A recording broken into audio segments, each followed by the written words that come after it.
So, dito ko ilalagay yung lababo.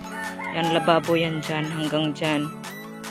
Tsaka doon, lutuan yan pa ganun. Pail yan siya, guys. Tsaka yung pintuan ng second room. Yan. Ha? Dili na nimo huwaton si Kuya Andoy? Oo. Okay, ayo. Balik tayo, guys. Ito yung second room. Yan, yung pintuan yan. Maging pintuan yan. At saka, yun yung sinasabi ko na bintana yun. Maliit lang siya. Tama lang sa kung may bisita. Tama lang. Maliit lang na kwarto. So, ito yung master bedroom, guys. Ayan, yung pintuan na yan. Ayan. Ayan, pintuan yan ng master bedroom. So, ito yung magiging kwarto ng aking fiancé, guys. Ayan. Luwag. So, ayan, guys, yung ito. Tuturo ko lang, ha. Ito dito, guys. Ayan. Ito, gagawin niyang bintana. Gawin pa yan ng bintana. So, ayan yung kabuuan ng kwarto, master bedroom. So, mayroon rin siyang bintana dito sa gilid ng master bedroom. Ayan. Pinalagyan ko rin. At saka sa tulong na rin ng aking foreman, guys. Siya yung nagdedesisyon.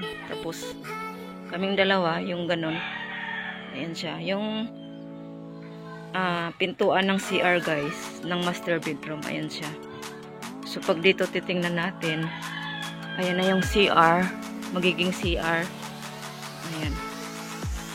Ayan siya. May bintana rin yung CR. Andoon. Ayan. So, ayan lang yung update, guys. So, ito dito pala, guys, yung, di ba sinabi ko na hugasan yan. Ito, palalagyan ko rin siya ng bintana rito. Ayan, maging bintana yan siya. Balang araw, maging bintana yan. Kaya dyan, yung pail lang siya, guys. Ayan. Ayan. Ayan yung kapupuhan. Simple lang na bahay, guys, pero maganda yung pagpurma. Matibay. Matibay siya. Ayan yung ginagawa nila. Nilalagyan ng ganyan. Mayroon din doon. Nilalagyan nila. So, matibay talaga, guys. Mayroon din. Ayun, Ito.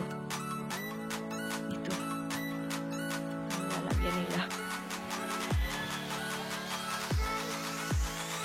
So, ayan, guys, yung exit door sa kusina. Basta tayo. Hintayin mo pa si Kuya Andoy.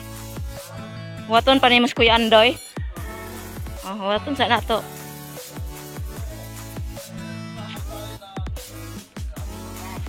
Wapo na. Purma na siya. Mura na siya house. Okay, thank you for watching, guys. Namamalat ako. Ay, may ubo.